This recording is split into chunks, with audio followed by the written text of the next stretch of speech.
Listo.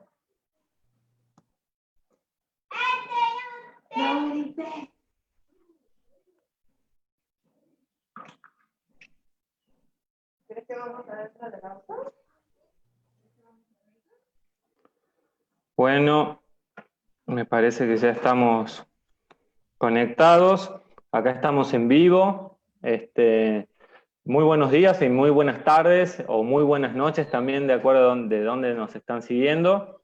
Para los que no me conocen, yo siempre me presento. Soy Julio Rodríguez Arauz, soy parte de Universo TEA y bienvenidos a este tercer día de estas quintas jornadas por la inclusión, que en esta oportunidad, debido a la contingencia global del COVID-19, hemos decidido hacerla a través de una maratón de lives con profesionales, con asociaciones de padres y fundaciones, a quienes agradecemos. Y hoy tengo el gran gusto y el gran honor, y estamos muy agradecidos. Les presento a Alex Escola Serra, quien está ahora en vivo desde España. Él es psicólogo infanto-juvenil. ¿Cómo estás, Alex? Muy bien, gracias. Un placer estar aquí con vosotros y preparado. Eso es lo importante. Vos sabés que mucha gente estaba pendiente de este live, digamos, por el tema tan importante que vamos a abordar hoy. Y bueno, vamos a ir arrancando. Hoy vamos a hablar un poco acerca de teoría teoría de la mente. ¿Qué tema, no? ¿Qué me puedes contar? ¿Cómo me podrías definir? ¿Cómo podríamos explicarle a aquellos papás que nos están mirando y a aquellos profesionales que recién se están iniciando? ¿En qué es la teoría de la mente, Alex? Muy bien. Yo ahora iremos explicando, pero que también añado que cualquier duda que tengan, pues que estaré encantado de intentar resolverlas y que se animen también a preguntar lo que quieran. ¿Vale? Buenísimo, buenísimo. La teoría de la mente entendemos que es esta habilidad para ponernos en el lugar del otro. Mucha Bien, gente conoce el término de la empatía, pero la teoría de la mente es un poquito más amplio el concepto porque hace referencia también a entender qué estará pensando la otra persona, qué está a punto de hacer o qué información sabe y qué información no sabe, ¿no? Los deseos que tiene, las intenciones que tiene y efectivamente también las emociones, ¿no? Entender cómo se siente el otro. Es un proceso que vamos aprendiendo a lo largo del desarrollo y luego hacemos de forma automática, ¿eh? A bien, través de leer el lenguaje no verbal, entender el contexto en el que estamos, una serie de señales a nivel de prosodia, de todo, el lenguaje, todo, vamos deduciendo qué estará pensando la otra persona, qué es lo que quiere, cómo va a reaccionar si yo digo esto, digo lo otro. Y lo más importante, en función de lo que nosotros creemos que la otra persona está pensando, adaptamos nuestra conducta, ¿no? Si yo bien, creo que la otra persona me está siguiendo, pues voy a seguir a hablar de este tema. Si yo me doy cuenta que la otra persona no me entiende, voy a cambiar mi conducta, voy a intentar adaptarme y explicarlo de otra manera o cambiar de tema o intentar preguntarle para clarificar, ¿no? Y de la misma perfecto. forma, si vemos a alguien que está triste porque a un niño se le ha caído un helado y está triste, pues yo puedo inferir ese estado mental y entonces actuar en consecuencia, intentar consolarlo. Que no es lo mismo que si está enfadado porque no le dejan comprar el helado, que entonces mi actuación a lo mejor va a ser diferente. Exacto. Entonces, es muy importante y no nos damos cuenta hasta que lo empiezas a pensar de lo necesario que es para la vida diaria, ¿no? Porque constantemente nos estamos poniendo en la piel del otro, ¿no? O como dicen, en los zapatos del otro. Si no, muchas veces es cuando pueden surgir errores, ¿no? de interpretación de lo que está sucediendo y podemos meter la pata o no entendemos bien lo que está sucediendo. Exacto. Y eso da lugar también luego a problemas para relacionarte con el otro y en la comunicación, evidentemente. Nos contabas recién que es algo, digamos, que se va dando a lo largo de la vida. Por ahí muchos papás que tienen sus niños pequeños, siempre, a ver, hay una pregunta recurrente cuando escuchan de teoría de la mente y es, ¿en qué edad empieza, digamos, a aparecer la teoría de la mente? ¿Cuándo más o menos podemos decir que hay, a qué edad más o menos la teoría de la mente, vamos a llamarle para que los papás nos entiendan, funciona de en un Ya modo está adaptativo? bien establecida, ¿no? Ya, Exacto. pues si queréis, para esto os enseño un momento una diapositiva que lo vais a ver de forma muy, muy clara explicado. ¿De acuerdo? Genial, genial, espectacular. Vale. Pues aquí vemos un poquito Baron Cohen, que fue uno de los pioneros en hablar sobre el modelo de empatización y todo lo que es la teoría de la mente. Ya detectaron que de muy chiquitos, solamente con esto, antes de los 9 meses, los niños ya desarrollan la capacidad de detectar las emociones del otro, incluso detectar qué intención tiene. Y son capaces de seguir el contacto ocular. ¿Eh? Bien, A partir de los 9, 14 meses ya, sobre el año de edad, aparece un concepto clave que es un precursor de la teoría de la mente y es el concepto de atención compartida o atención conjunta. Cuando el niño ya es capaz de seguir la mirada del adulto y compartir un interés, ¿no? El objeto con la persona y hacer esta tríada para compartir. perfecto.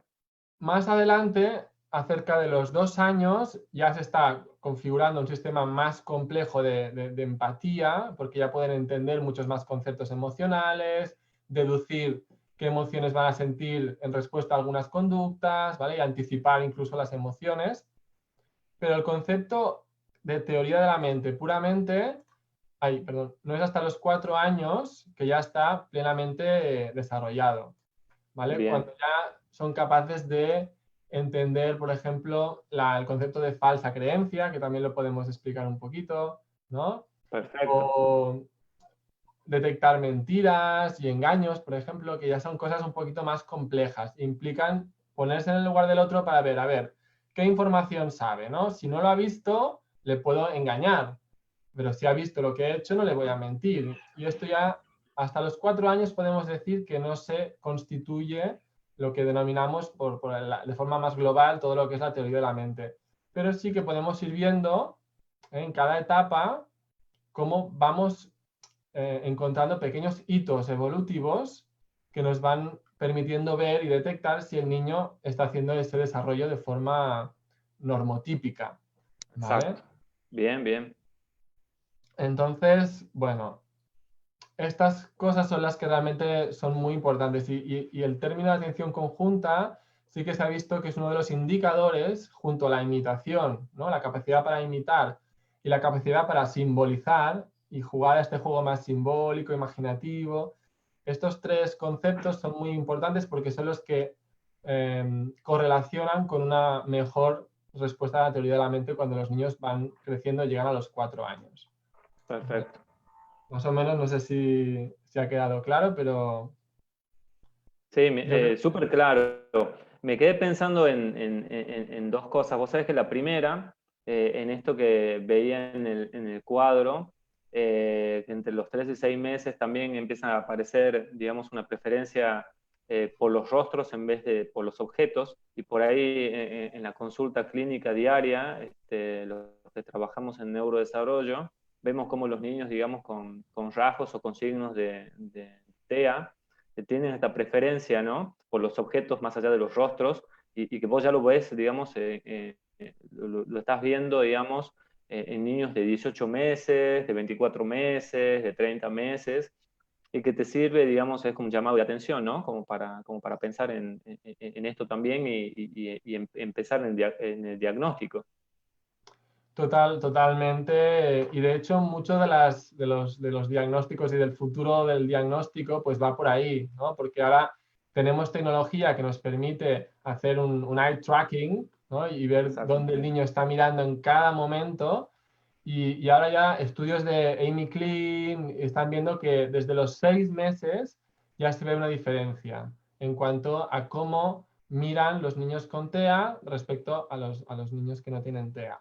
Desde los 6 meses, que parece algo, ¿no? Súper, es Sí, muy pronto, muy temprano, pero como decías antes, hay una predilección de forma natural e instintiva por mirar a los ojos, entender las relaciones. En cambio, con los niños con TEA, pues esto es un poco diferente porque la forma de desarrollo es diversa, es diferente. Entonces, Totalmente. siguen los mismos patrones, ¿no? Y de hecho, en esta, en este estudio que hicieron en MiClean, aquí lo veis, desde los 6 meses que empieza a haber un cambio y el rojo sería los niños con autismo, ¿vale? Bien. Pues cada Sí. vez, en comparación a la línea azul, que es los de desarrollo típico, pues cada vez tienen más dificultades para mirar a los ojos.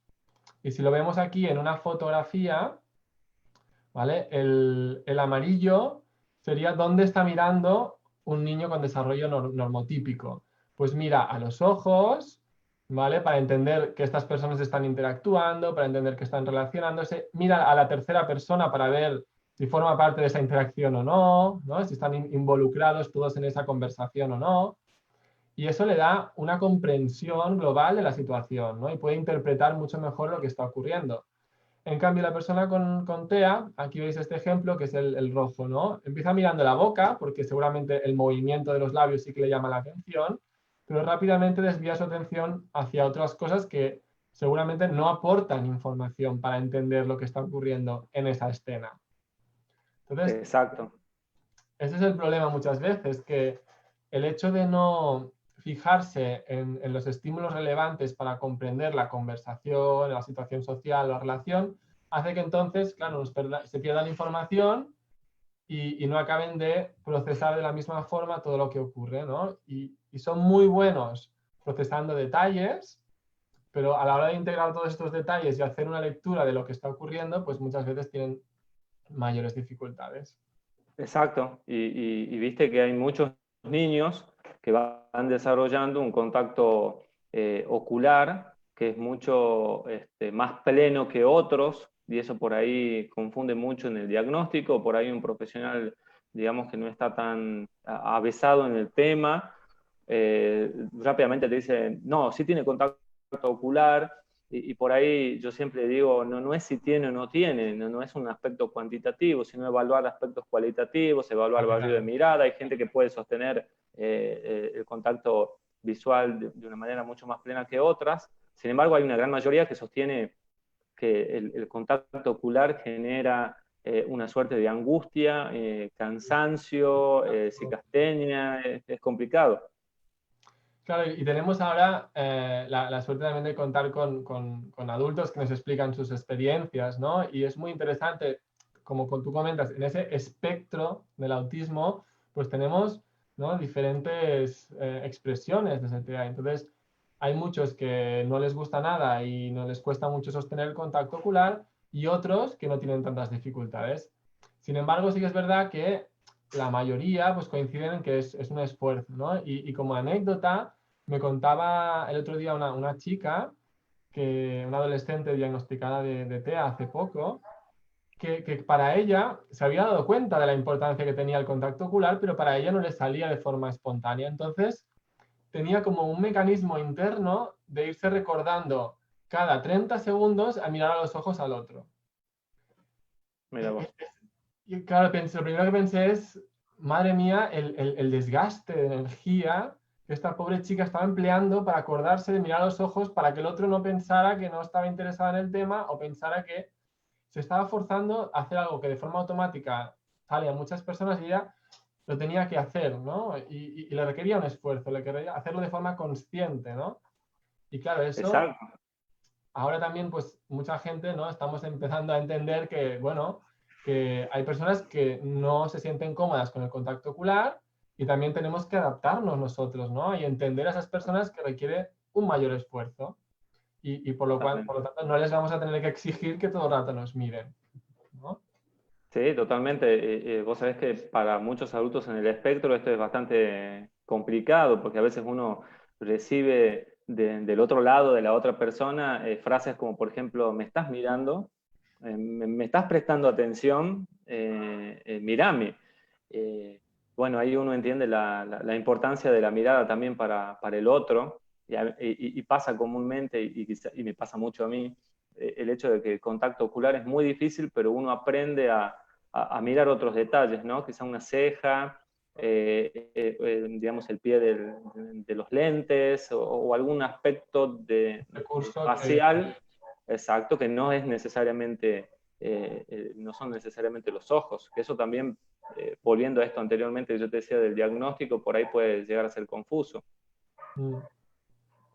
Por ahí existe un concepto bastante arraigado, o al menos te diría acá en Argentina, en Latinoamérica, de que las personas con autismo no tienen teoría de la mente. Y se han quedado con conceptos de ceguera mental, y me gustaría que nos puedas contar un poquitito acerca de eso. Bueno, sí que es verdad que es un mito, ¿no? Y sobre todo de la empatía, ¿no? Y se ha dicho muchos años que las personas con TEA no tienen empatía. Y esto, lo que se ha visto es que es totalmente erróneo, ¿no? Y de hecho, las personas con autismo suelen ser muy sensibles, extremadamente sensibles a las emociones de los demás. ¿Qué ocurre? Lo que sí que tiene una alta prevalencia en el TEA es el término que denominamos alexitimia. Y es la dificultad o la incapacidad para identificar, nombrar, gestionar todas estas emociones.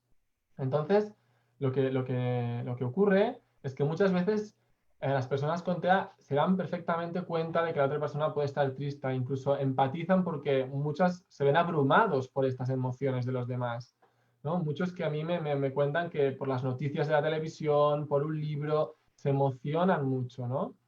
Lo que pasa es que muchas veces no saben exactamente qué están sintiendo o no saben qué pueden hacer para ayudar al otro en esta situación. La forma de expresar la empatía, ¿no? No es tanto que no las sientan y no sientan las emociones, sienten igual o más, ¿no? Pero es la forma en la que tienen de demostrar que estamos entendiendo al otro, ¿no? Pues a lo mejor no saben que cuando alguien dice que pues ha muerto un familiar, la respuesta esperable para esta situación es decir, ostras, lo siento, cambiar la expresión de la cara, hacer algún gesto, ¿no? de consuelo. Entonces, evidentemente que a lo mejor incluso muchos se emocionan y se emocionan hasta un extremo que puede ser incluso paralizante, ¿no? De no saber, abrumador, no saber cómo gestionar esa tristeza. Pero primero para eso hay que identificar lo que está ocurriendo. Me estoy sintiendo triste porque la otra persona ha experimentado una muerte cercana, estará pasándolo mal. Luego hay que pensar cuál es la respuesta esperable, ¿no? Según los parámetros de la sociedad, que eso también puede ser diferente en cada lugar, pero en general hay unos parámetros generales, y saber cómo ponerlo en práctica, ¿no? Entonces ahí es donde realmente reside la dificultad. Bien. Y de la misma forma que hablábamos antes del contacto ocular, pues en ese espectro del TEA hay muchas variables, ¿no? Y hay muchas formas de expresión del autismo. Entonces hay algunos que les cuesta mucho la teoría de la mente y les cuesta y no identifican los pensamientos del otro o creen erróneamente algunas cosas. Sí que ocurre. Hay otros, en cambio, que a nivel cognitivo, lo que llamamos la empatía cognitiva, son capaces de racionalizar perfectamente las emociones. Entonces, vale, yo sé que si se le ha pasado esto, se sentirá de esta manera, porque siempre que a alguien le pasa esto, se siente de esta manera, y desde la lógica y desde esa empatía más racional, lo pueden racionalizar muy bien, pero luego ocurre lo mismo, ¿no? El cómo lo expreso, cómo le demuestro que estoy ahí para ayudarle, ¿vale? O cómo comparto esta alegría. Hay muchos otros factores que se involucran para que el resultado final sea una interacción socialmente esperable, positiva y que ayude a fomentar ese vínculo, ¿no? Con las personas, que al final es eso el objetivo, ¿no? La empatía persigue el acercarnos, porque también buscamos a la otra persona para consolarnos o para compartir cosas que nos gustan, porque somos seres sociales. Y eso es otro mito, ¿no? Que las personas con autismo a veces no quieren relacionarse o quieren estar solas o se aíslan, cuando realmente vemos que es lo contrario, ¿no? Que la gran mayoría tienen la misma necesidad de relación, la misma necesidad de entablar relaciones con los demás, pero dada esa dificultad por comprender al otro, ¿no? Por interactuar de forma efectiva, porque a veces se ven abrumados por esas emociones, por la parte sensorial. Pues claro, ante todas esas dificultades, muchas veces sí que necesitan esos espacios de tranquilidad, o muchas veces algunos que no han tenido soporte, no han tenido ayuda, sí que eligen, ¿no?, momentos de separarse, de aislarse, pero es una consecuencia de la dificultad que no ha sido ayudada o tratada muchas veces, no del deseo de estar solo, ¿no?, y de no relacionarse, que también es algo... Exacto. Y está muy bueno esto que vos nos contás acerca de la empatía y la gestión de las emociones. Está, viste, sumamente relacionado con habilidades sociales y de pronto, muchas veces en lo que tiene que ver con los abordajes terapéuticos, parecería ser que se trabaja la gestión de las emociones solamente en frenar una conducta disruptiva o frenar algún tipo de emoción desadaptativa, pero hay que ir mucho más al fondo, y esto del reconocimiento de por qué está sucediendo lo que está sucediendo, por qué me siento así, el poder también verbalizarlo, que es algo también muy dificultoso, y todo va influyendo. Y ahí te vas dando cuenta que hay un montón de factores que influyen en la teoría de la mente, ¿no? Lo emocional, el contexto, lo sensorial, Claro. que van haciendo de que por ahí fluctúe, ¿no?, la teoría de la mente. Exacto. También es verdad que a mayor nivel de estrés o de ansiedad, más difícil resulta ponerse en el lugar del otro. Pero es que esto nos ocurre a todos, tengamos Totalmente. autismo o no. Cuando estamos muy enfadados con alguien y la emoción nos desborda, pocas veces nos ponemos en el lugar del otro para entender su punto de vista, ¿no? Cuando estás enfadado y no quieres saber nada de nadie ni del otro.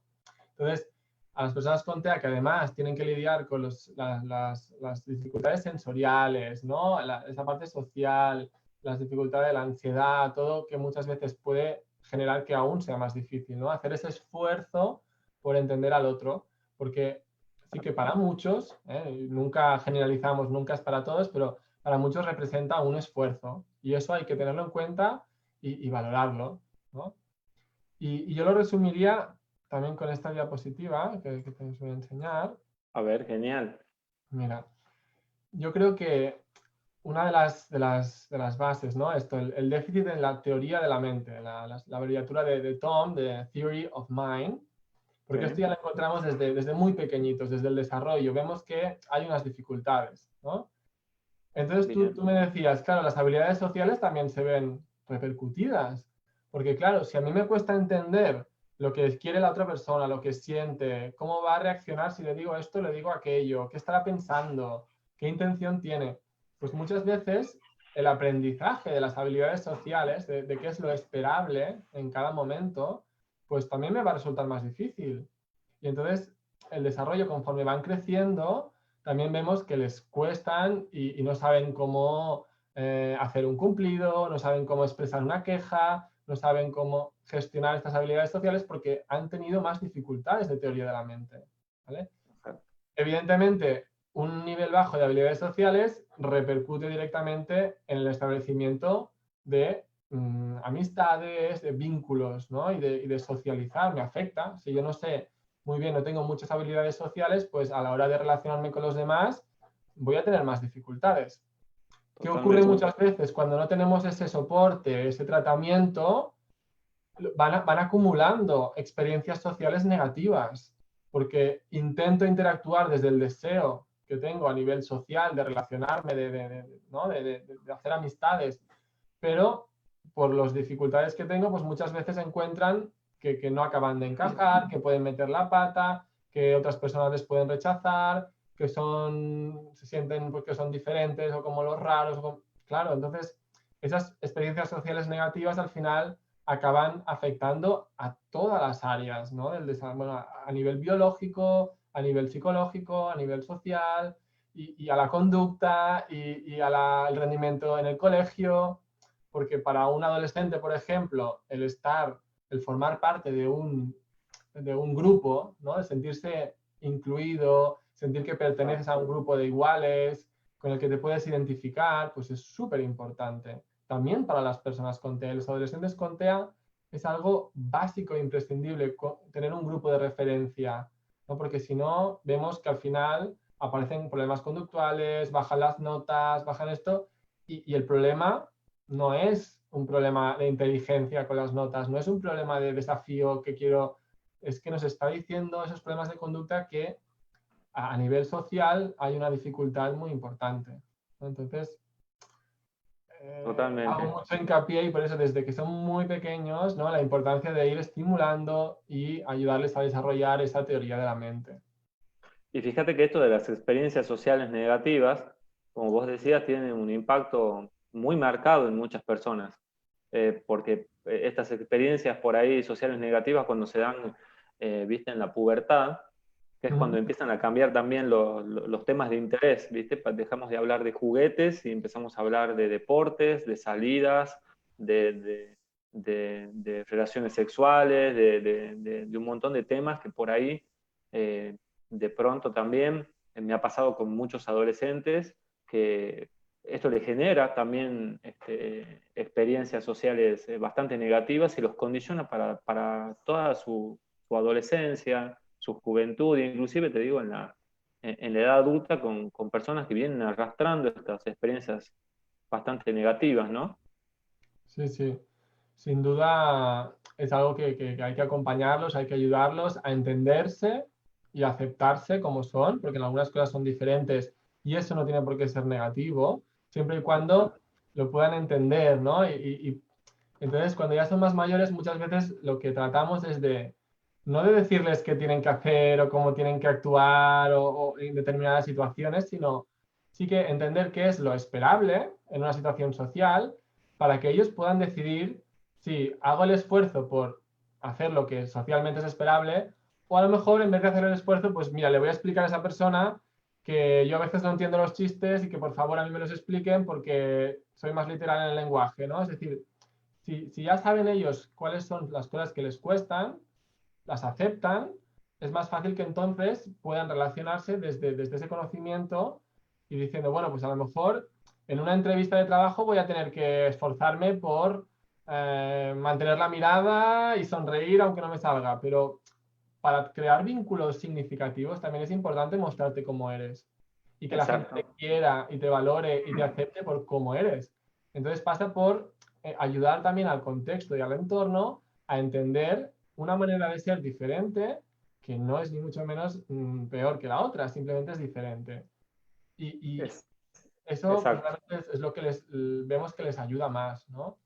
Porque si no es lo que tú dices, si intentan ser como los demás y ocultar el TEA y esto muchas veces acaban frustrados porque por mucho que se esfuercen muchas veces hay cosas que no pueden cambiar. Entonces los demás igualmente perciben que en algunas cosas pues les cuestan un poquito más o son diferentes y eso pues les duele mucho, ¿no?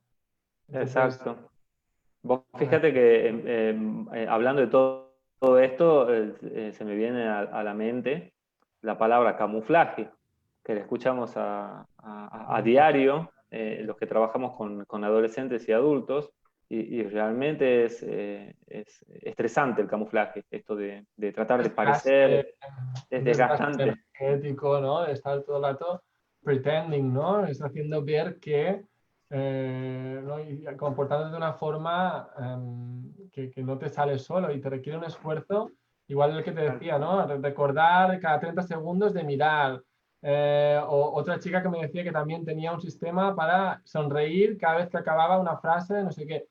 Ostras, esto es un desgaste brutal y cuando les permites decir, oye, tranquila, conmigo puedes, ¿no? Ser como tú eres, que no me lo tomo mal. Y ¿por qué no le explicas a alguien? Mira, a veces me cuesta mirar a los ojos, pero eso no quiere decir que no estoy interesado y bueno, y que yo me estoy escuchando igualmente, ¿eh? Venga, entonces, cuando ven que pueden ser aceptados mostrándose como son, también cambia muchísimo la forma que tienen de relacionarse, pero primero tienen que darse cuenta de cuáles son sus diferencias, aceptarlas, para luego poder eh, funcionar de esa manera, ¿no? Sin tener que avergonzarse y ocultarlo Exacto. y ser de otra forma, ¿no? Vos sabés que, bueno, como manteniéndonos dentro del mismo tema, te quería preguntar algo. viste que hay hoy por hoy muchos artículos y se está hablando mucho más de cómo el camuflaje es mucho más intenso y mucho más marcado en las mujeres, en cómo hay diferencias en cuanto a teoría de la mente, habilidades sociales. ¿Qué nos puedes contar un poquitito sobre eso? Sí, realmente lo que se ha visto de forma muy clara y muy evidente es que la expresión del TEA en las mujeres es muy diferente a la expresión del TEA en los hombres, ¿no? ¿Y qué ocurre? Que todas las herramientas diagnósticas, toda la bibliografía hasta el momento está basada, ¿no? en las pruebas que han hecho con niños, con varones. Sí. Pues, por ejemplo, muchas de las mujeres no puntuaban en las pruebas diagnósticas y no se les ha hecho un diagnóstico a lo mejor porque no era suficiente sutil para captar otras expresiones del autismo diferentes, ¿no? Entonces, lo que se ha venido comprobando también es que, por ejemplo, esta habilidad de empatía, de imitación, ¿no? En las mujeres suele estar más desarrollada. Entonces, muchas de ellas son capaces de integrarse mejor en los contextos mediante esa imitación, mediante la deducción de cómo es lo que se espera y tienen más capacidad de encajar haciendo ese esfuerzo de camuflarse, ¿no? De intentar actuar como se espera que actúe los demás, intentar encajar, pero realmente las dificultades las tienen igual y muchas veces es el disimular, ¿no?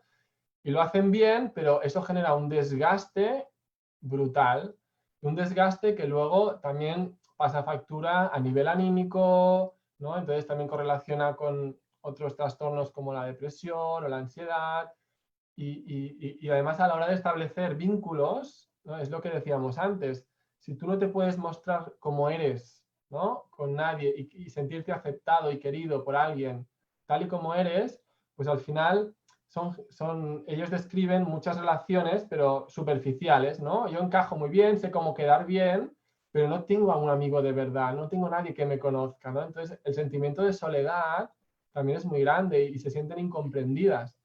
Y aquí ayuda mucho el diagnóstico, porque cuando les dan una explicación de, mira, esto que te pasa se llama autismo y por eso a veces te cuesta esto, y has desarrollado unas capacidades brutales para esconder estas diferencias tuyas, pero no tienes por qué hacerlo, porque, bueno, aquí cambia mucho, ¿no? Y se sienten muchas aliviadas de entender por fin, ¿no? Y bueno, no solo mujeres, pero muchos adultos que no han sido diagnosticados, porque por fin pueden entender pues esas diferencias y cuanto mayor comprensión, mayor facilidad para gestionarlas, ¿no? Y funcionar en el mundo con las demás personas.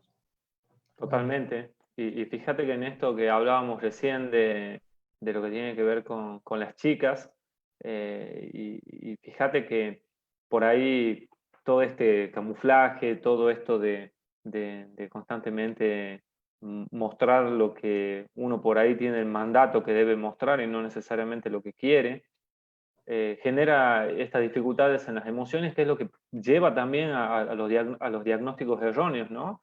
Muchas mujeres, viste, que pasan por diagnósticos de trastorno bipolar, de trastorno límite de la personalidad, de trastorno depresivo recurrente, Claro. y eso también demora mucho más el diagnóstico, viste. Pasaron por varios médicos, por varios psicólogos, hasta que por fin más o menos se encontraron. La mayoría, fíjate que hoy por hoy se encuentran identificadas con artículos o con frases o con gente que conocieron en las redes, en los grupos de autistas adultos, y eso los lleva, digamos, a la consulta. Acá tenemos alguna gente que está comentando, te comento. Saludos a Bárbara Muriel Tomás, una terapeuta ocupacional que estuvo con nosotros el otro día, que nos dice genial. También para Lucrecia Morales Lezica, también para Mauro D'Angelo Martínez. Y acá nos cuenta, por ejemplo, María Elena Venecia, que tiene un joven con TEA y que lo identifica mucho con los ejemplos que estamos dando.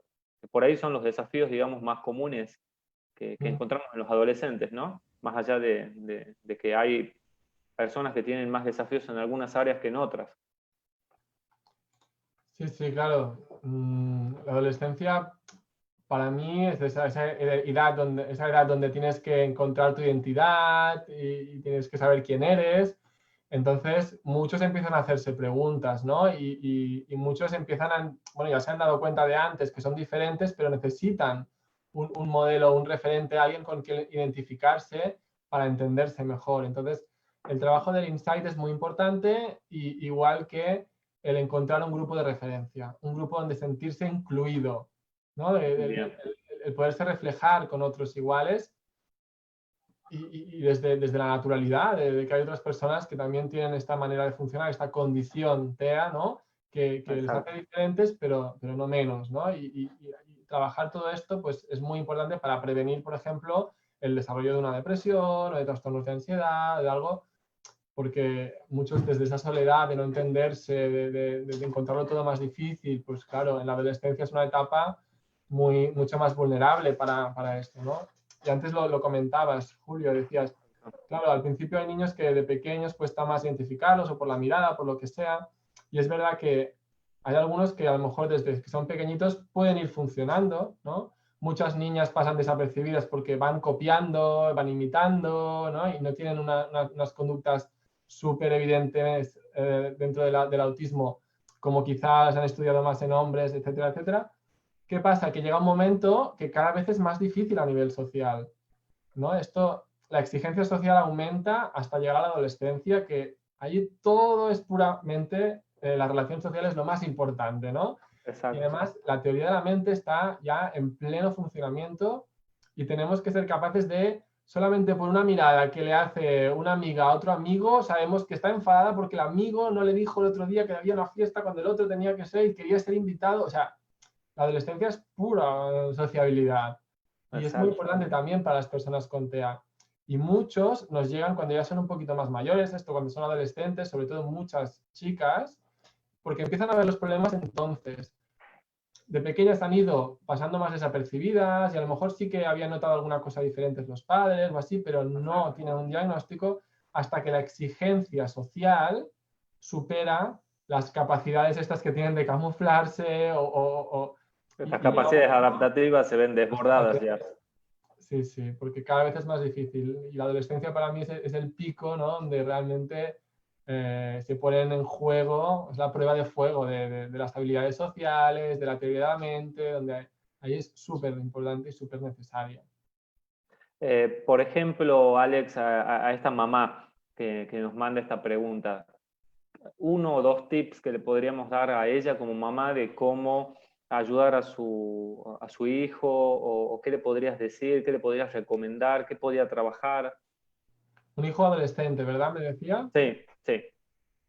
Claro, en la adolescencia para mí es muy importante es esto. Primero, hablar del diagnóstico, ¿no? Y aunque algunos lo hacemos incluso antes, porque cuando ya empiezan a tener preguntas y todo, ¿no? Esto depende de la familia, es un momento muy personal de cómo decirlo y cuándo decirlo, pero un adolescente yo creo que sí que debería entender, ¿no? Su condición. Entonces, el poder hablar de ello naturalmente y que sientan que son aceptados, aunque sean diferentes, y que ser diferente no es nada malo, eso para mí ya les proporciona como un punto de seguridad, ¿no? Que a partir de aquí ir construyendo otras relaciones, ¿no? Luego, exacto, el tema de los grupos, ¿no? Intentar encontrar de alguna forma un grupo donde conozca a otras personas con TEA. En nuestro centro en IDAP, en Barcelona, organizamos muchísimos grupos de adolescentes, ya sea para grupos de deporte, grupos de ocio, grupos de autodeterminación, grupos online, ¿vale? Porque más que trabajar habilidades sociales en concreto, de decir, vamos a aprender cómo se saluda, en la adolescencia lo importante es que conozcan a otras personas, se identifiquen con otras personas y puedan crear esos vínculos de amistad, se sientan pertenecientes a ese grupo. Entonces, si no es un grupo especializado de alguna asociación de TEA, que es a lo mejor lo primero en lo que pensamos, a lo mejor lo encuentra en un grupo de gente que se va a ver las estrellas por la noche, porque su pasión es la astronomía. Exacto. O si lo que le encanta es los trenes, a lo mejor hay un grupo que se reúne para, yo qué sé, para hablar de trenes o hacer maquetas de trenes, pues apuntarlo ahí. Lo importante no es qué tipo de grupo sea, sino que sea un sitio donde él disfrute en compañía de otras personas con un funcionamiento similar, unas características similares para que él pueda identificarse con ellas y ver que no está solo en el mundo y crear vínculos, ¿no?, significativos realmente. Y está muy bueno esto que vos nos contás, porque por ahí, viste, estos intereses que por ahí son mucho más profundos, primordiales, le digo yo, son por ahí para algunos terapeutas un problema, y yo tengo el concepto que en realidad no son un problema, sino que en realidad es un aspecto sumamente fuerte, es una fortaleza que te permite, digamos, es como una llave que te permite abrir un montón de puertas, ¿no?, hacia estos lazos sociales, hacia un montón de otras oportunidades más. Me gustaría que me cuentes un poco cómo trabajan ustedes qué profesionales están en tu equipo, porque vos sabés que acá en Argentina por ahí está el concepto erróneo de que es el psicólogo el único que trabaja habilidades sociales y todas esas cosas en la adolescencia. Entonces me gustaría que me cuentes a ver cómo trabajan ustedes, como para conocer un poquitito. Bueno, en el centro de IDAP realmente es un trabajo multidisciplinar y no tenemos un protocolo de los grupos, los hace el psicólogo. O sea, al final Bien, dependerá de bien. cada caso, ¿no?, que intentamos ver lo que se ajuste más a las necesidades de cada usuario. Tenemos psicólogos, tenemos logopedas, psicopedagogos, tenemos psiquiatras, ¿no? Ahora estamos también incorporando un terapeuta ocupacional, porque realmente lo ideal es tener el enfoque global, ¿no? Y habrá algunos que van a necesitar más soporte de logopedia porque vamos a tener que trabajar el tema de las conversaciones o niños, por ejemplo, no verbales, que vamos a trabajar con sistemas aumentativos, ¿no? Pero en cambio otros, el psicólogo sí que va a ser el referente que va a gestionar el grupo, pero además del grupo pues tiene sesiones individuales con el psiquiatra que lleva la medicación o con el pedagogo que le está haciendo las adaptaciones curriculares. Es decir, para mí la gran riqueza ¿no?, es una condición que afecta a todo el desarrollo, con lo cual tendríamos que trabajar de forma multidisciplinar y estar todos coordinados para dar respuesta a las diferentes necesidades que hay en el desarrollo. Exacto, exacto, que es un concepto, fíjate que hablábamos el otro día, hablaba Silvia con Bárbara Muriel Tomás, el de la transdisciplina, ¿no? Estar todos ahí, digamos, donde no hay un límite neto entre una especialidad y otra, sino que somos todos un gran conjunto de profesionales trabajando.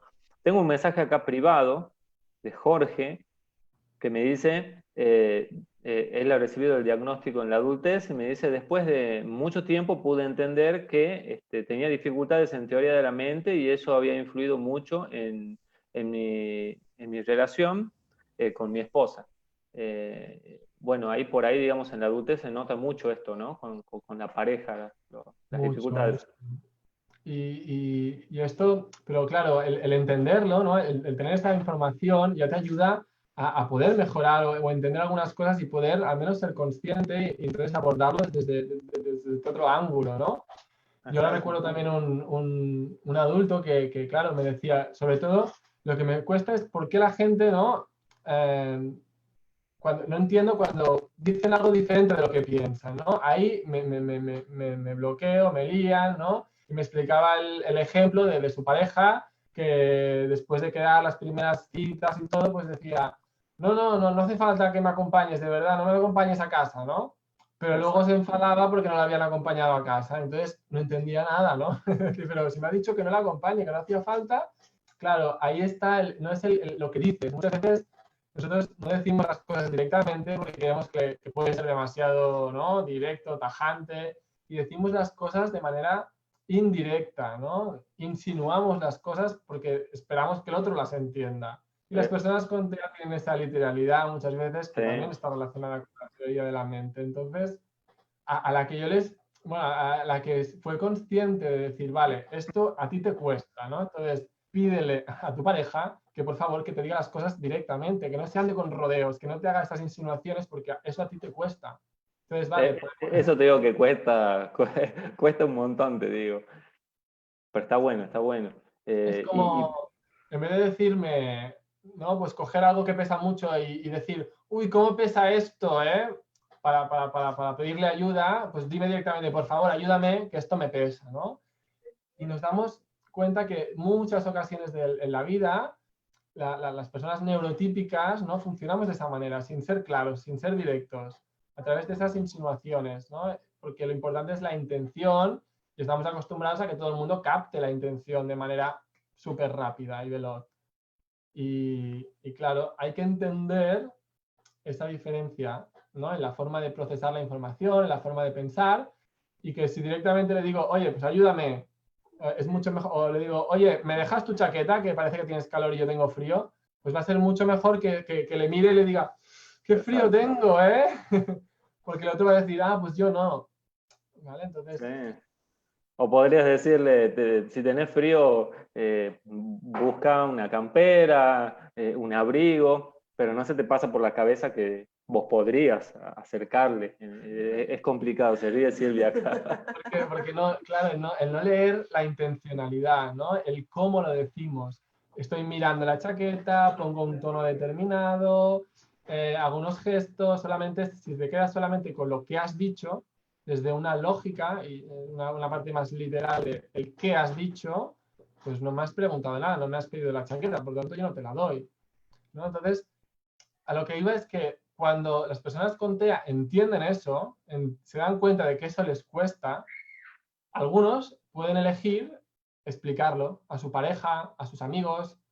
Oye, cuando me dice, dime las cosas claras, por favor, no me digas estas cosas porque yo a veces parece que pase de ti o que no te haga caso y es que no me he dado cuenta. Exacto. Ah, vale, perfecto, pues te lo diré tal cual y ya está. Y las demás personas tampoco tienen por qué saberlo, entonces tienen que practicar, ensayar y aprender también a cómo funciona la mente de la persona con TEA, ¿no? Y poco a poco se van dando cuenta de eso, pues las cosas claras, ¿no? Los mensajes directos, que si no me quiere dejar la chaqueta o no me quiere ayudar, pues me dirá, no te quiero ayudar, o ahora mismo no puedo, estoy cansado. Pero si solamente le insinúo que necesito ayuda, a lo mejor me dice que no, pero no porque no quiera, sino porque no se ha dado cuenta de que necesito ayuda. Exacto. Fíjate que acá nos comenta, tengo otro mensajito acá, Ludmila, que me dice, mi hijo constantemente me pregunta, tiene un hijo adolescente de 17 años, constantemente le pregunta si es que está bien y si está enojada con él. Ese también es algo recurrente también. Pasa por lo mismo, exacto. Desde esa dificultad para entender, ¿no?, lo que ocurre, pues a veces puedo confundir, a lo mejor estoy chillando un poco más porque estoy en la otra habitación y asocio el tono más elevado a un estado de enfado. O algunos ya cuando son adolescentes pues han aprendido a preguntar, que eso ya es un paso, ¿no? Porque hay algunos que directamente piensan que está enfadado y me escondo, que no me meta la bronca. Pero al menos él le pregunta, ya se da cuenta a lo mejor que no está seguro si lo está interpretando bien y le pregunta. Bueno, pues para estar seguros, pregunta, ya es un paso importante, ¿no? Ahora tendrá que ir aprendiendo a descifrar, ¿no? Pues esto, porque depende de a quién le preguntes y cómo lo preguntes, pues claro, puede ser una pregunta inadecuada o inesperada según el momento, ¿vale? Claro, con tu madre preguntar, ¿estás enfadada, tal? Pues no pasa nada, pero es verdad que refleja esa inseguridad a la hora de interpretar a lo mejor la emoción o el antecedente de la emoción, qué es lo que ha generado que estés enfadada. Porque sí que veo igual que estás enfadada, pero no entiendo muy bien por qué, ¿no? O no sé muy bien qué hacer yo, qué puedo hacer yo ahora cuando estés enfadada para que se te pase el enfado. Y ahí es donde reside muchas veces la dificultad. Sí, sí, es complejo, no es tan sencillo. Alex, ¿qué es Otis Mind? Ya si nos contás un poquitito de eso. Vale, pues Autismine es una aplicación que es la primera de varios proyectos que vamos a hacer, y es una aplicación para desarrollar un poco toda esta teoría de la mente, sobre todo en niños pequeños, ¿vale? Bien, Luego bueno. te explico el proyecto que tenemos ya con adolescentes, que estamos en marcha, pero está un poquito parado por la situación del COVID. Pero genial, Pero buenísimo. os la voy a enseñar y así pues podéis verla en directo y os la voy explicando, ¿de acuerdo? Voy a Genial. compartir la pantalla y así veréis un poco cómo funciona esta aplicación.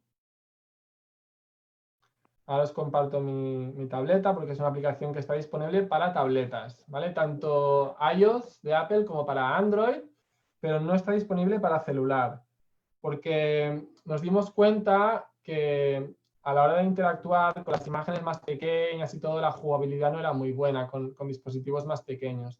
Entonces, de Bien. momento esta está solamente para tabletas, ¿vale? Bien. La descarga es gratuita, ¿vale? Y ofrece un primer tema sin coste. Podemos crear tantos usuarios como queramos, porque como profesionales pues puedes tener diferentes niños, ¿vale? Bien. Y entonces cuando entras en un usuario, aparecen 10 temas, que son un poquito los precursores, las habilidades previas necesarias para poder desarrollar la teoría de la mente. Desde lo que Bien. hemos comentado más básico, que es la atención conjunta, el aprender a seguir la mirada, el seguir el señalamiento. Entonces aquí pues el primer nivel más sencillo, porque está dividido en niveles de dificultad. Fíjate bien dónde señalo y seguir la máxima puntuación. ¿Vale? Simplemente hay que tocar donde está señalando, ¿vale? Genial. En este nivel tan sencillito, ni siquiera tenemos que estar pendientes del señalamiento y de la mirada, o sea, solamente el señalamiento, ¿vale? Buenísimo. Abajo tenemos una barra visual que nos indica el progreso, ¿vale? Para que el niño vea cuánto falta para terminar, es una ayuda visual. Y además, Buenísimo. si el niño se equivoca y ahora, por ejemplo, le da al pingüino, Uy, no, no. sí que vemos que te lleva a una pantalla de error, porque si no lo hacían por ensayo de error, iban probando, así, o sea, sí que le hace consciente de que no es, pero ahora ya, aunque le dé al pingüino, ya no le deja equivocarse, ¿vale? Y además Bien. hay una ayuda visual que te indica cuál es el correcto. Perfecto. Entonces, igualmente, la aplicación recuerda que el niño se ha equivocado en ese ejercicio y antes de acabar el tema se lo volverá a preguntar sin ayuda para ver que realmente lo haya aprendido. Buenísimo. Entonces, como veis aquí hay 6 niveles. Esto también nos permite ver en qué punto se encuentra el niño, ¿vale? Porque a lo mejor el primer nivel le resulta muy sencillo y seguir el señalamiento le resulta sencillo. Pero ¿qué Exacto. ocurre? En el segundo nivel ya es señalar y mirar. Luego es seguir el señalamiento y la mirada, pero sin el señalamiento, ¿vale? Os lo enseño mejor. En el tercer nivel ya no hay señalamiento. Es solamente seguir la mirada, pero con la orientación del cuerpo, que es como una pista, ¿no? Le ayuda hacia dónde está mirando. Buenísimo. Hay algunos tips así. Y empieza siempre con pictograma, con dibujo, pero luego termina el tema con fotografía real. ¿Vale? Entonces luego los siguientes niveles cada vez son más difíciles, ¿no? Y hasta llegar bueno, aquí ya el último nivel es fotografía real en contexto real, donde tienen que adivinar lo que está mirando cada persona en diferentes situaciones, ¿no? Sin ningún tipo de ayuda, de posición, ¿vale? Entonces, como estos, hay 10 temas que son pues, emociones básicas, emociones secundarias, un poquito más complicadas como la vergüenza, ¿vale? Los nervios, el aburrimiento.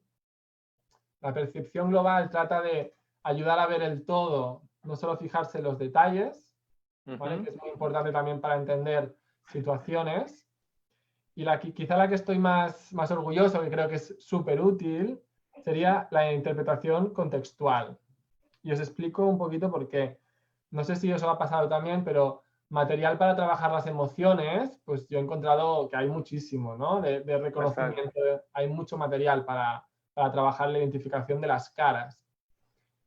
Lo que me ocurría a mí es que muchos niños aprenden y memorizan que sonrisa cuando veo los dientes es alegría, cuando frunzo el ceño es enfado, pero simplemente es una asociación que hacen y que memorizan. ¿Vale? Entonces, llegados a este nivel, las situaciones que se plantean, ¿vale? Aquí veis un ejemplo. Cuando se le cae el helado al suelo, Tom se siente muy... Son situaciones donde no se les ve la cara. Entonces, tienen que interpretar la emoción por el contexto, por lo que está ocurriendo, por el lenguaje no verbal, por la situación, por la reacción de los demás, ¿vale? Espectacular. Entonces, este primer nivel son situaciones que les han pasado a los niños, que han vivido ellos en primera persona y son bastante comunes, ¿vale? Por ejemplo, aquí Yo esto me gusta mucho trabajarlo en pequeños grupos. Les enseño esta imagen y les pregunto, a ver, ¿qué creéis que está ocurriendo aquí? Y a lo mejor un niño dice, pues tiene frío porque está temblando. Y otro dice, no, no tiene frío, tiene miedo del fantasma. Y otro dice, ya, pero a mí no me dan miedo los fantasmas. Yo, vale, pero puede ser que a ti no te den miedo los fantasmas, pero que a esta niña sí que le den miedo, ¿no? Ahí está el diferenciar, ¿no? Que cada uno puede tener pensamientos diferentes, emociones diferentes. Y entonces no es tanto la respuesta que dé, no es tanto si aprieta asustada o no, sino cómo vamos construyendo esta respuesta que nos permite además que el niño nos explique, ah, pues a ti no te dan miedo los fantasmas, aquí ¿qué cosas te dan miedo a ti? Ah, pues a mí las tormentas. Ah, ¿y qué haces cuando tienes miedo? ¿Cómo lo notas el miedo? ¿No? Y nos da pie a que vayan conociéndose mejor, vayan entendiendo mejor las emociones y al final ya apretaremos a que está asustada, ¿no? Pero eso es lo de menos. Entonces empieza con situaciones así más... Bueno, ya voy a dejar de compartir. Empieza con situaciones que son muy comunes para los niños y poco a poco va a situaciones más difíciles, por ejemplo, de cómo se van a sentir tus padres si has roto un jarrón o si pisas el piso cuando han fregado. Y más adelante ya con fotografía real, pero tampoco, sin verles la cara, cómo se va a sentir este niño en esta situación, ¿no? Y esto, por ejemplo, es algo que les cuesta muchísimo, sobre todo en estas edades más... Está pensada para niños de entre 3 y 10 años. ¿Vale? Bien, justo eso te iba a preguntar, porque por ahí nos preguntaban desde qué edades. Y desde los 3 a los 10 años, una mamá que tiene un nene o una nena de 3 años, ¿tiene que haber algún prerequisito que pudiéramos tener en cuenta, digamos, para poder usar la aplicación? Quizás prerequisitos de la comunicación o que haya ya una... ¿qué requisito habría para que ya con 3 años pueda utilizar la aplicación o probarla? Sí, sí, está pensada un poquito para eso, para ya poder, para sacar el máximo provecho, digamos, sí que es interesante que haya un poquito de lenguaje, ¿no? Para ayudarles a hacer esa reflexión. Entonces, por eso digo, el margen es tan amplio, de 3 a 10, porque hay algunos niños que con 8 años van a empezar a trabajar las cosas más básicas de las emociones, pero porque hasta los 10 quizá no han tenido todavía la capacidad de poder sacarle el provecho, ¿no? Y no se trata solamente de jugar a la aplicación. Esto es algo que siempre insisto mucho. El niño no va a mejorar porque le demos la aplicación y juegue con ella.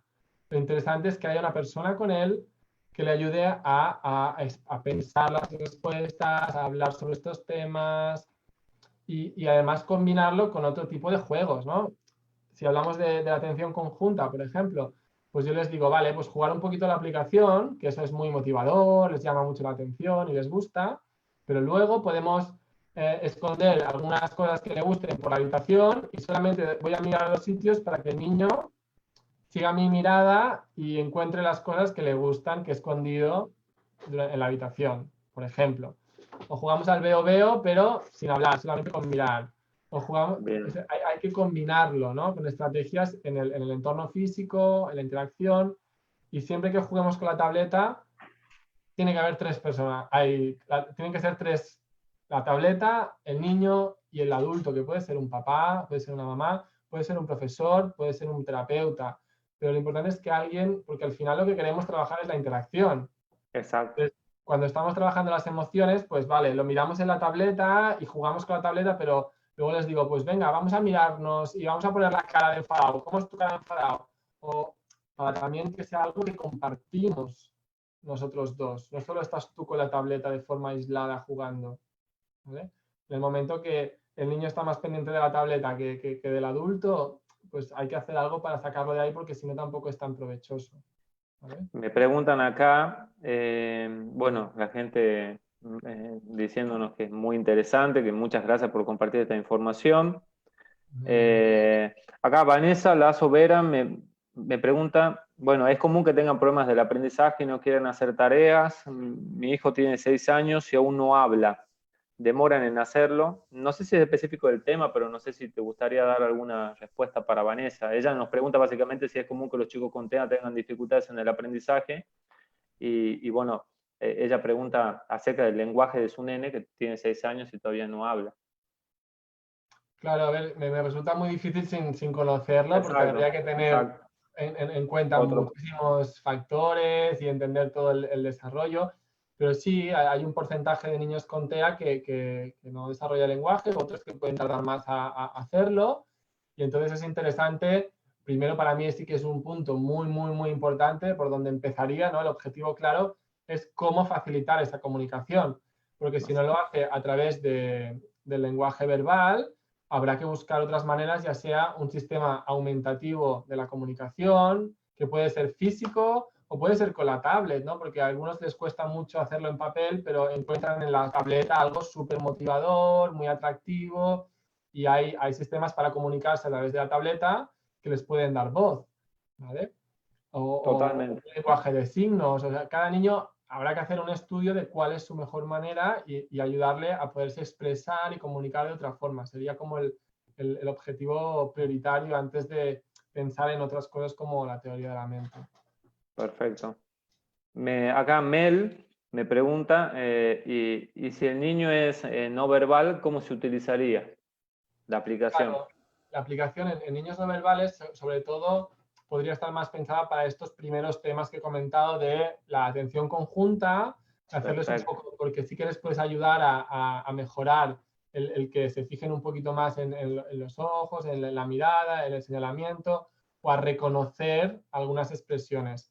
Pero sí que no está pensada para niños con dificultades de lenguaje o problemas de discapacidad intelectual asociada, porque la hemos pensado para otro tipo ¿no? Para niños que ya tienen un lenguaje verbal, sobre todo porque no los quiero engañar, o sea, van a sacar más provecho, ¿no? De la aplicación. La aplicación es una herramienta, es una guía más que nos puede ayudar, pero quizá los que tienen otros problemas de comunicación, el objetivo quizá va a ser, vamos a priorizar otras cosas, ¿no?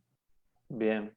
Así Antes de que cerrar, Alex, la verdad después, que sí, eso te iba a preguntar, si tenés algo más. para que también estamos, el proyecto este que estamos haciendo para adolescentes, se llamará Autism Mind Videos, Muy y bien. lo que estamos haciendo es, este es con fotos, y claro, hay muchos dibujos, y los adolescentes pues ya lo encuentran muy infantil. Estamos haciendo vídeos donde grabamos adolescentes en diferentes situaciones, sexualidad, el uso de las redes sociales, diferentes situaciones que nos han explicado ellos mismos del centro, nos explican problemas que han tenido. Entonces aparece un vídeo y en el vídeo aparecen varias opciones, ¿no? Ante un problema, por ejemplo, un chico nos explicaba, el otro día me olvidé las llaves y llegué a casa, no había nadie y me quedé 4 horas ahí esperando en la escalera. ¿Vale? Pues, ¿qué hacemos nosotros? Grabamos esto en un vídeo y cuando el chico llega a casa, abre la puerta, no se da cuenta que está dejado las llaves, aparecen opciones. ¿Qué puedo hacer? Pues esperarme aquí sentado hasta que aparezca alguien. Intentar volver al sitio donde he ido. Irme a un bar a tomar algo mientras espero. Y según lo que clica el usuario, el vídeo continúa de una manera o de otra. Entonces puedes ir viendo las posibles consecuencias de cada decisión que vayas tomando y luego te pregunta pues cómo se va a sentir, qué estará pensando, ¿no? Y esto, claro, es súper útil con muchas situaciones pues esto, alguien me ha enviado un mensaje por WhatsApp insultándome. ¿Qué puedo hacer?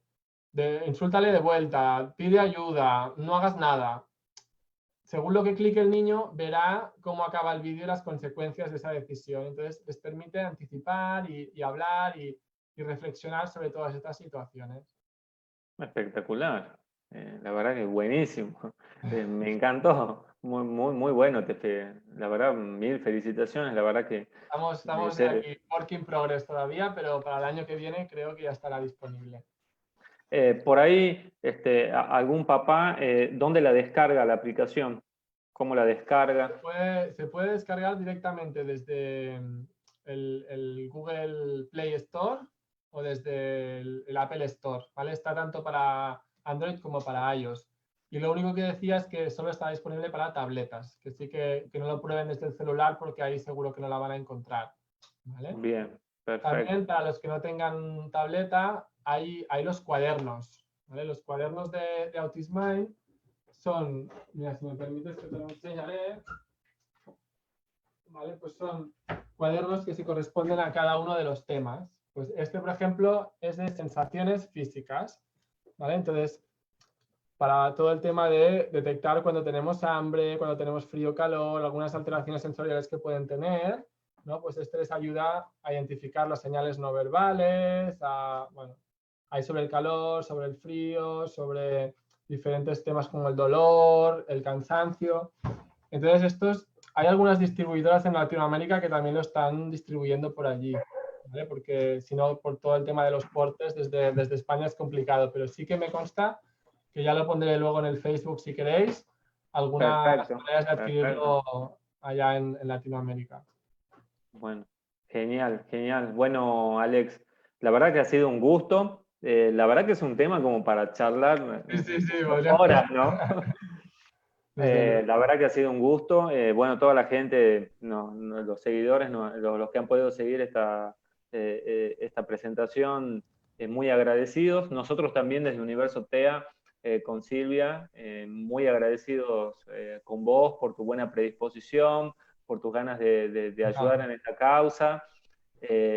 Sabemos bueno, que esto también demanda tu tiempo y estamos muy agradecidos que puedas haberte hecho unos minutos como para poder charlar con nosotros y contarnos sobre este tema que la verdad que es muy interesante, la verdad que estuvo genial, se entendió de 1000. Así que 1.000.000 de gracias, Alex. A vosotros, ha sido un placer y nada, pues también estamos en contacto. Bien, bueno, vamos a ir finalizando la transmisión. Bueno, muchísimas gracias de nuevo a Alex acá por estar presente y a todos. Bueno, nos vamos a conectar hoy a las 20 horas de Argentina con Elisa Farías, que es de México, y ella nos va a contar un poquitito acerca vamos a hablar un poquitito de trastorno por déficit de atención e hiperactividad en la edad adulta. Y a las 21 horas Argentina vamos a estar con Paola Mendoza, Contreras Mendoza, que ella es chilena, y vamos a estar hablando, es adulta autista, y vamos a hablar sobre autismo en primera persona, así que vamos a hablar de todo lo referente. Estuvo conectada, le mandamos un gran saludo, así que seguramente disfrutó de esta charla.